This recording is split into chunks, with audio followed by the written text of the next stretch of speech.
इस वीडियो में हम डिप्लोमेसी के कॉन्सेप्ट को, डिप्लोमेसी की हिस्ट्री को और डिप्लोमेसी से जुड़े मौजूदा इंटरनेशनल लॉज और रूल्स को डिस्कस करेंगे। Everything that you need to know about diplomacy and laws of diplomacy is going to get covered in this one video.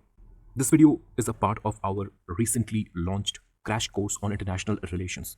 International relations के इस क्रैश कोर्स में हमने सभी 200 plus major international treaties and conventions को detailed and exhaustive way में cover किया है।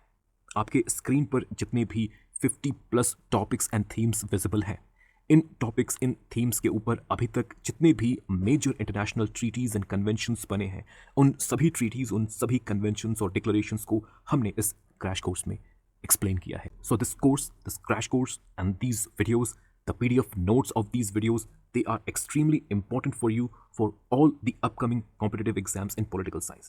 Not just political science. This crash course can even help you in your UPSC prelims preparations. ये कोर्स पॉलिटिकल साइंस के हमारे ऑनगोइंग प्रोग्राम्स का हिस्सा है। यूपीएससी पॉलिटिकल साइंस ऑप्शनल के लिए और UGC net JRF political science paper 2 and paper 1 के लिए हमारे द्वारा कई इंपॉर्टेंट कोर्सेज रन किए जा रहे हैं। इन कोर्सेज में हमने पॉलिटिकल साइंस के कंप्लीट सिलेबस को कवर किया है। अगर आप इन कोर्सेज से जुड़ना चाहते हैं या इन कोर्सेज से रिलेटेड और अधिक जानकारी चाहते हैं, तब आप व्हाट्सएप के माध्यम से हमें इस नंबर पर कॉन्टैक्ट कर सकते हैं। दुनिया में अभी 200 से भी ज़्यादा स्टेट्स या कंट्रीज़ हैं और ये 200 स्टेट्स आइसोलेशन में एग्जिस्ट नहीं करते। They constantly interact with each other, चाहे या नहीं चाहे इनके बीच इंटरैक्शन होता है। और जब इंटरैक्शन होगा तो ज़रूरी नहीं है कि ये इंटरैक्शन हमेशा पॉजिटिव और पीसफुल ही हो। इंटरैक्शन की वजह से इन कंट्रीज़ के बीच कॉन्फ्लिक्ट भी अराइज हो सकती है और अगर कॉन्फ्लिक्ट को कंट्रोल नहीं किया जाए तो ये कॉन्फ्लिक्ट वॉर में भी कन्वर्ट हो सकती है। सवाल है कि हम इस बात को कैसे इंश्योर करें कि कंट्रीज़ के बीच या तो कॉन्फ्लिक्ट ही ना हो या कॉन्फ्लिक्ट के होने से पहले हम कॉन्फ्लिक्ट को अवॉइड कर दें, प्रिवेंट कर दें, और अगर कॉन्फ्लिक्ट हो रही हैं तो कॉन्फ्लिक्ट को पीसफुल तरीके से हम रिजॉल्व करें। How we can ensure this? इस बात को इंश्योर करने का एक तरीका है, एक मेथड है। We need to establish a process of constant and continuous communication between the representatives of state. States के रिप्रेजेंटेटिव जब इस तरह से लगातार एक दूसरे के साथ कम्युनिकेट करते रहें, नेगोशिएट करते रहें, तो इससे कई फायदे होंगे। जैसे स्टेट्स के बीच मौजूद मिसअंडरस्टैंडिंग कम हो सकती है। कॉन्फ्लिक्ट्स के इमर्ज होने से पहले हम कॉन्फ्लिक्ट को अवॉइड कर सकते हैं और अगर कॉन्फ्लिक्ट इमर्ज हो गया तो कॉन्फ्लिक्ट को हम पीसफुली रिजॉल्व कर सकते हैं। और अगर किसी इशू एरिया में हमें कोऑपरेशन की ज़रूरत है, कंसेंसस की ज़रूरत है, तो इस तरह के नेगोशिएशंस और कम्युनिकेशन के थ्रू हम कोऑपरेशन और कंसेंसस भी अचीव कर सकते हैं। So having channels and process of communication and negotiation between and among countries is extremely important in international politics. और स्टेट्स के ऑफिशियल रिप्रेजेंटेटिव्स के बीच होने वाले इसी प्रोसेस ऑफ कम्युनिकेशन को, इसी प्रोसेस ऑफ नेगोशिएशंस को हम डिप्लोमेसी कहते हैं। This is what is called diplomacy. और कम्युनिकेशन के इस प्रोसेस में इन्वॉल्व जो ऑफिशियल रिप्रेजेंटेटिव्स होंगे, स्टेट के जो ऑफिशियल रिप्रेजेंटेटिव्स होंगे, उन्हें डिप्लोमैट्स कहा जाएगा। They are going to be called diplomats. So I think the meaning of diplomacy is now clear to you. Diplomacy की हिस्ट्री की शुरुआत मॉडर्न स्टेट के एमर्जेंस के साथ होती है। और मॉडर्न स्टेट का एमर्जेंस कब हुआ? 1648 treaty of Westphalia. 1648 onwards gradually diplomacy के रूल्स भी डेवलप होते हैं। The idea of diplomatic rights, immunities and privileges, they start taking shape from 1648 onwards. Diplomacy के रूल्स से रिलेटेड इन इमर्जिंग आइडियाज और कॉन्सेप्ट्स को पहले 1815 में कांग्रेस ऑफ वियना के दौरान और फिर 1818 में कॉन्फ्रेंस ऑफ एक्सला-शैपेल के दौरान और अधिक रिफाइन और अधिक मॉडिफाई किया गया। अभी तक, दैट मीन्स 19th सेंचुरी तक, जितने भी डिप्लोमेटिक रूल्स और प्रैक्टिसेस डेवलप हुई, ये यूरोप और यूरोपियन स्टेट्स के लिए ही एप्लीकेबल थी। They were not applicable outside of Europe to non European entities. European states के द्वारा दुनिया के दूसरे हिस्सों में, जैसे America, north and south America, Africa, Asia, दुनिया के इन हिस्सों में यूरोपियन स्टेट्स के द्वारा इनवॉइस और एम्बेसडर्स भेजे गए। लेकिन इन्हें, इन इनवॉइस इन एम्बेसडर्स को डिप्लोमेटिक रिलेशंस एस्टैब्लिश करने के लिए नहीं भेजा गया, बल्कि इन्हें भेजा गया कॉलोनियलिज्म और इंपीरियलिज्म को प्रमोट करने के लिए। यूरोपियन स्टेट्स के कॉलोनीज को एस्टैब्लिश करने के लिए इन्हें भेजा गया। ये जो कॉन्टिनेंट्स हैं, दुनिया के ये जो एरियाज हैं, एशिया, अफ्रीका, लैटिन अमेरिका, इन कॉन्टिनेंट्स में भी European style modern states emergence में आएंगे। लेकिन इनके एमर्जेंस में आने के लिए हमें डीकोलोनाइजेशन का वेट करना होगा। लैटिन अमेरिका में 18th और 19th सेंचुरी में डीकोलोनाइजेशन के प्रोसेस की शुरुआत हुई और एशिया अफ्रीका में वर्ल्ड वॉर 2 के बाद डीकोलोनाइजेशन शुरू होता है। डीकोलोनाइजेशन के बाद, that means after world war 2, European style modern states की संख्या दुनिया भर में अचानक बढ़ जाती है। There were many new non-European states after World War II. Now, all these states, both European and non-European states, they enjoyed legal equality. इससे पहले इन कॉन्टिनेंट्स में जो एंटिटीज थी, they were under subjugation of their colonial empire. But after decolonization, जितने new states emergence में आ रहे हैं, new non-European states and the old European states, now they all enjoy legal equality. Legally, they all are equal. और अब इन्हें, इन सभी states को, इन सभी कंट्रीज को लीगल इक्वालिटी के प्रिंसिपल के बेसिस पर आपस में अपने डिप्लोमेटिक रिलेशंस को एस्टैब्लिश करने थे और डिप्लोमेसी को कंडक्ट करना था। लेकिन अभी तक डिप्लोमेसी के जितने भी रूल्स थे उन्हें कोडिफाई नहीं किया गया था।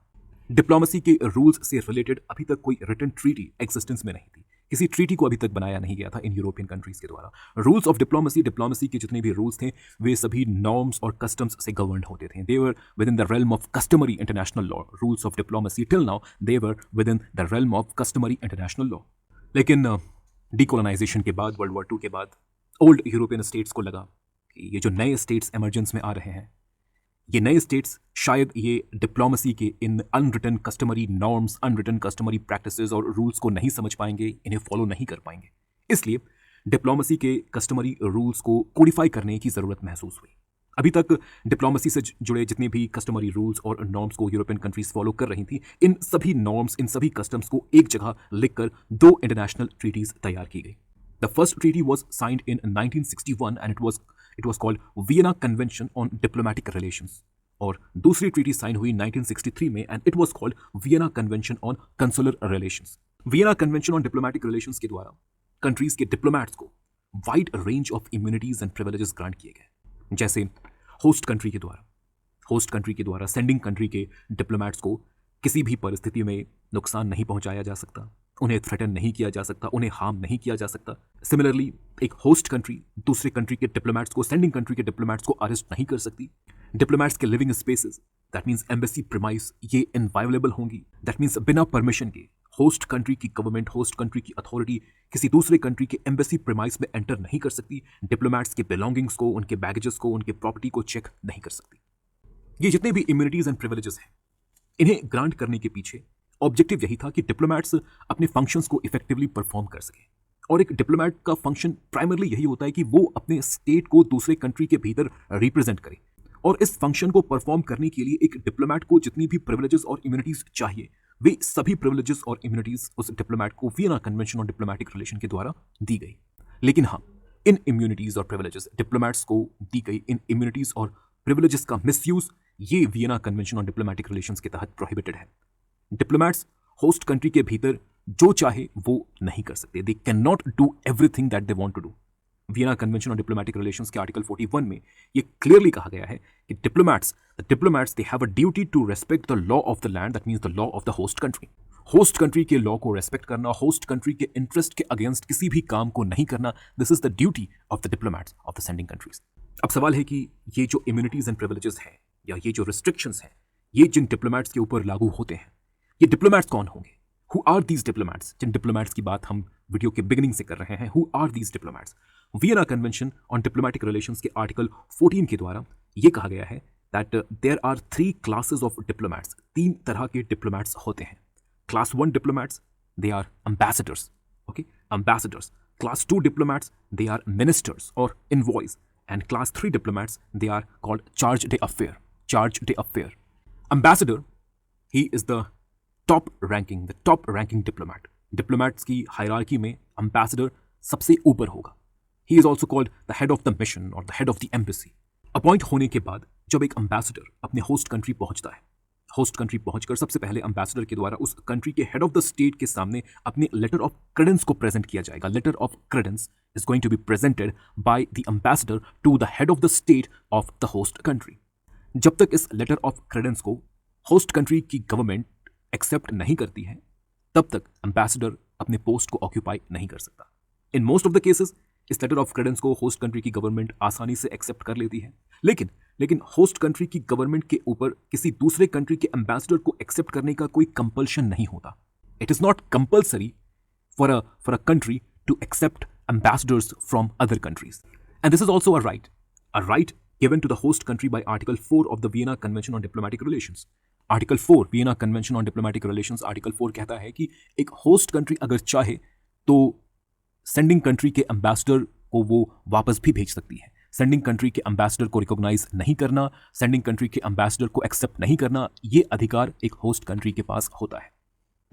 This right is given by Article 4 of Vienna Convention on Diplomatic Relations. Next class of diplomats हैं मिनिस्टर्स और एनवॉयज। अभी के समय दैट मीन्स कलोनियलिज्म के एंड होने के बाद से एनवॉयज और मिनिस्टर्स को सेंड करने की परंपरा ये ऑलमोस्ट खत्म हो चुकी है। किसी भी कंट्री के द्वारा अब मिनिस्टर्स या एनवॉयज को दूसरे कंट्री में नहीं भेजा जाता। डिप्लोमैट्स के इस रैंकिंग के सबसे निचले स्तर पर आते हैं चार्ज डे अफेयर। एक एम्बेसी के डे टू डे बिजनेस को कंडक्ट करना, डे टू डे अफेयर्स को कंडक्ट करना, ये जिम्मेदारी चार्ज डे अफेयर की होती है। और एम्बेसडर के एब्सेंस में इंटरिम बेसिस पर, टेम्पररी बेसिस पर एम्बेसडर के फंक्शंस को भी चार्ज डे अफेयर के द्वारा परफॉर्म किया जा सकता है। डिप्लोमैट्स के इन 3 क्लासेस के अलावा कुछ और ऑफिशियल्स भी एक कंट्री के एम्बेसी से जुड़े होते हैं, एक कंट्री के एम्बेसी के लिए काम करते हैं। One type of official is called diplomatic attache. A diplomatic attache he और she would work under the ambassador of an embassy. गौर करने वाली बात यहां पर यह है कि जो डिप्लोमैटिक अटैची होंगे, this person will not belong to the foreign ministry of the sending state of the sending government. ये गौर करने वाला। फॉरेन मिनिस्ट्री के अलावा सेंडिंग स्टेट के गवर्नमेंट की किसी भी डिपार्टमेंट या किसी भी मिनिस्ट्री के द्वारा उस कंट्री के एम्बेसी के साथ एक डिप्लोमैटिक अटैची को जोड़ा जा सकता है। Not by the foreign ministry, apart from foreign ministry, any other ministry, any other department of the government can attach a diplomatic attache to the embassy of that country. ये diplomatic attache home ministry से हो सकता है, defence ministry से हो सकता है, agricultural ministry से हो सकता है, टूरिज्म मिनिस्ट्री से हो सकता है, एनी अदर मिनिस्ट्री और any other department of the government, but not the foreign ministry. Diplomatic attache के अलावा एक और इंपॉर्टेंट डिप्लोमैटिक ऑफिशियल होते हैं जिन्हें हम कहते हैं diplomatic courier. Diplomatic courier, diplomatic courier का काम होता है अपने कंट्री से उस कंट्री के एम्बेसी तक और उस कंट्री के एम्बेसी से उस कंट्री तक मैसेजेस, इंफॉर्मेशन, डॉक्यूमेंट्स या किसी फिजिकल पार्सल को डिलीवर करना। जिस बैग में डिप्लोमैटिक कुरियर के द्वारा इन सभी चीज़ों को कैरी किया जाता है, उस बैग को कहते हैं डिप्लोमैटिक बैग या डिप्लोमैटिक पाउच। गौर करने वाली बात यहां पर यह है कि एम्बेसी की तरह डिप्लोमैटिक बैग भी, डिप्लोमैटिक पाउच भी इनवायोलेबल होते हैं। सडन इन्वेस्टिगेशन, सर्चेस से इन बैग्स को भी इम्यूनिटी मिली होती है। मतलब बिना परमिशन के कोई भी अथॉरिटी इन बैग्स को सर्च नहीं कर सकता, इन डिप्लोमैटिक बैग्स को सर्च नहीं कर सकता, ये नहीं देख सकता कि इन बैग्स के भीतर क्या है, किन चीज़ों को एक जगह से दूसरे जगह इन बैग्स के थ्रू ट्रांसपोर्ट किया जा रहा है। लेकिन ये जो इम्यूनिटी मिली है इन डिप्लोमैटिक बैग्स को, इस इम्यूनिटी को मिसयूज भी किया जा सकता है और कई बार इस इम्यूनिटी को मिसयूज किया गया है। वी हैव एग्जाम्पल्स जहां डिप्लोमैटिक बैग्स को मिसयूज करते हुए डिप्लोमैटिक बैग्स के through weapons, drugs, counterfeit money, even kidnapped persons को स्मगल किया गया है, ट्रांसपोर्ट किया गया है एक जगह से दूसरे जगह। डिप्लोमैटिक बैग्स के मिसयूज को रोकने के लिए इंटरनेशनल लॉ कमीशन ने 1970s में एक प्रोटोकॉल को प्रपोज किया था कि Vienna convention on diplomatic relations में एक प्रोटोकॉल ऐड किया जाए particularly for these diplomatic bag, controlling and regulating the use of diplomatic bag. लेकिन अभी तक कंट्रीज के बीच इस प्रोटोकॉल को लेकर कोई सहमति नहीं बनी है, so this protocol is not in force right now. लेकिन हमें समझना होगा कि अगर डिप्लोमैटिक रूल्स को या डिप्लोमैटिक रूल्स से मिलने वाले इम्यूनिटीज या प्रिविलेजेस को सेंडिंग कंट्री के द्वारा लगातार मिसयूज किया जाता है, तो इस केस में होस्ट गवर्नमेंट डिप्लोमैट्स को, सेंडिंग कंट्री के डिप्लोमैट्स को, और ये फिर डिप्लोमैट किसी भी रैंक का हो सकता है, एम्बेसडर हो सकता है, मिनिस्टर हो सकता है, चार्ज डे अफेयर हो सकता है, किसी भी रैंक का डिप्लोमैट हो सकता है, एक होस्ट कंट्री सेंडिंग कंट्री के डिप्लोमैट को उस कंट्री से बाहर निकलने के लिए कह सकती है, उस कंट्री को छोड़ने के लिए कह सकती है। और ऐसा करने के लिए होस्ट गवर्नमेंट को Vienna convention on diplomatic relations के आर्टिकल 9 को यूज करना होगा। Vienna convention on diplomatic relations के आर्टिकल 9 को यूज करते हुए अगर किसी होस्ट कंट्री के द्वारा किसी सेंडिंग कंट्री के डिप्लोमैट को, फिर ये डिप्लोमैट मैंने जैसे बताया, ये डिप्लोमैट किसी भी रैंक का हो सकता है, सेंडिंग कंट्री के डिप्लोमैट को पर्सोना नॉन ग्राटा डिक्लेयर कर दिया गया, तो फिर उस डिप्लोमैट को उस होस्ट कंट्री को छोड़ना पड़ेगा और सेंडिंग कंट्री को उस डिप्लोमैट को अपने डिप्लोमैट को वापस बुलाना पड़ेगा। पर्सोना नॉन ग्राटा का मतलब होता है द पर्सन इज अनवेलकम्ड और एन अनवांटेड पर्सन। और article 9 Vienna convention on diplomatic relations article 9 it gives the host country right to declare any diplomat persona non grata. Next is diplomatic immunity given to the embassy and the premise of the embassy. Vienna convention on diplomatic relations सिर्फ diplomats को ही नहीं बल्कि diplomats जहां रहते हैं, जहां रहकर काम करते हैं, दैट मीन्स उनके एम्बेसी को और एम्बेसी के प्रीमाइस को भी प्रोटेक्ट करता है। Vienna convention on diplomatic relations में ये कहा गया है कि the premise of an embassy and the embassy itself is inviolable, which means that without the permission of the country whose embassy it is, without the permission, the host country cannot enter into the premise of the embassy. This is called the principle of inviolability. इनवायोलेबिलिटी के इस principal को उस वक्त भी respect करना होता है जब दो कंट्रीज के बीच का डिप्लोमेटिक रिलेशन ब्रेक हो जाए और दूसरी कंट्री को अपने एम्बेसी को छोड़कर वापस जाना पड़े। इस परिस्थिति में भी होस्ट कंट्री को जा चुके कंट्री के एम्बेसी को रेस्पेक्ट करना होगा, एम्बेसी में रखे हुए उस कंट्री के आर्काइव को, डॉक्यूमेंट्स को रेस्पेक्ट करना होगा। और इस सिचुएशन में होस्ट कंट्री इस एम्बेसी की जिम्मेदारी किसी तीसरे कंट्री को दे सकती है। दैट मीन्स जब तक डिप्लोमेटिक रिलेशंस दोबारा से रिस्टोर ना हो जाए, कोई तीसरा कंट्री उस जा चुके कंट्री के, the country which has left, उस कंट्री के एम्बेसी को अपने देख रेख में रखें। एम्बेसीज के इनवायोलेबिलिटी के साथ दो इंपॉर्टेंट इशूज जुड़ी हैं। एक है the issue of extra territoriality और दूसरा है the issue of diplomatic asylum. Extra territoriality का मतलब है एक कंट्री के द्वारा अपने ज्यूरिस्डिक्शन को, अपने पावर, अपने अथॉरिटी को कंट्री के टेरिटरी के बाहर एक्सरसाइज करना।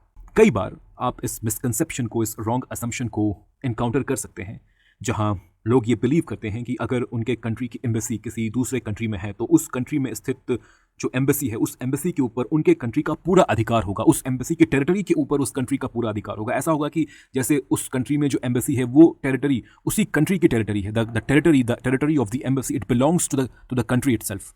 फॉर एग्जाम्पल, अगर इंडिया की एम्बेसी यूएस में है तो यूएस में स्थित इंडियन एम्बेसी और इंडियन एम्बेसी की टेरिटरी के ऊपर इंडिया का कंप्लीट कंट्रोल होगा, and it would be like the territory of the Indian embassy in US. It is the small part of India only. It is the small part of India only which is present not in India but in US. Similarly India में जो US की embassy होगी वो US के ही एक small territory को represent करेगी। This is a misconception. Okay, ये एक कंप्लीटली रॉन्ग असम्पशन है। हकीकत में ऐसा नहीं होता। एम्बेसीज इनवायलेबल होती हैं, लेकिन इसका ये मतलब नहीं होता कि डिप्लोमैट्स एम्बेसी के भीतर जो चाहे वो कर सकते हैं। Diplomats they can't do anything that they want to do within the premise of their embassy. For example, they cannot do illegal activities like murder, or they cannot use the territory, the premise of the embassies to carry out illegal activities against the host government, the host country. Embassy को use करके आप host country को नुकसान नहीं पहुंचा सकते, host country के interest को आप नुकसान नहीं पहुंचा सकते। Second issue related to embassies is the issue of diplomatic asylum. Embassy के भीतर इलीगल एक्टिविटीज को परफॉर्म करना ये प्रोहिबिटेड है, दिस वी हैव अंडरस्टूड।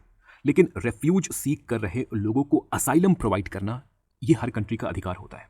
क्या एक कंट्री असाइलम प्रोवाइड करने के अपने इस अधिकार को दुनिया भर में स्थित अपने एम्बेसीज के थ्रू एक्सरसाइज कर सकती है? इशू इस सवाल के ऊपर है। अगर इंडिया के टेरिटरी के पास आकर कुछ लोग इंडिया से असाइलम सीख करते हैं, इंडिया उन्हें अलाउ करता है, उन्हें रेफ्यूज प्रोवाइड करता है, this is okay, this is acceptable. These people can be granted entry into Indian territory and they can stay in India as long as the government has provided them the asylum. लेकिन अगर इसी तरह से लोग किसी country में स्थित Indian embassy के पास जाकर वहां पर ये कहे कि हमें असाइलम प्रोवाइड करिए, और असाइलम प्रोवाइड करने का मतलब है कि हमें अपने एम्बेसी में जगह दीजिए, क्योंकि जैसे ही वे लोग इंडियन एम्बेसी को एंटर करेंगे, एम्बेसी के साथ साथ वे लोग भी इनवायोलेबल हो जाएंगे। जो होस्ट कंट्री है, होस्ट कंट्री फिर उन लोगों को ना तो अरेस्ट कर पाएगी, ना उनके अगेंस्ट कोई एक्शन ले पाएगी। This is called providing diplomatic asylum. अब इस तरह के प्रैक्टिस को रेगुलेट करने से रिलेटेड कोई रूल या कोई लॉ एग्जिस्ट नहीं करता।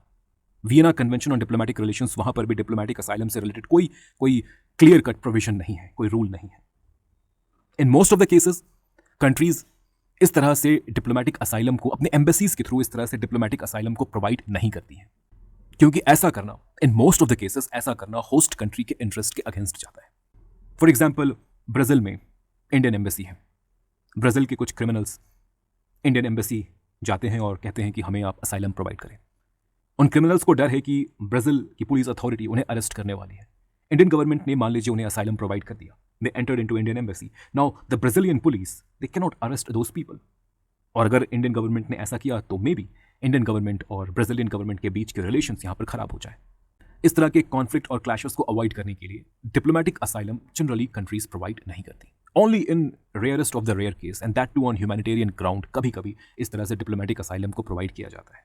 इंटरनेशनल लेवल पर डिप्लोमेटिक असाइलम के प्रैक्टिस से जुड़ा कोई रूल या कोई लॉ नहीं है, लेकिन अगर आप लैटिन अमेरिका की तरफ देखें, Latin America, the countries of Latin America, they have a regional international law for granting and for providing diplomatic asylum. Latin America में 3 लॉज, 3 कन्वेंशंस हैं डिप्लोमेटिक असाइलम से रिलेटेड जो वहां पर वर्क करते हैं। पहला 1928 हवाना कन्वेंशन ऑन असाइलम, दूसरा 1933 मॉन्टेविडियो कन्वेंशन ऑन पॉलिटिकल असाइलम और तीसरा 1954 Caracas convention on diplomatic asylum.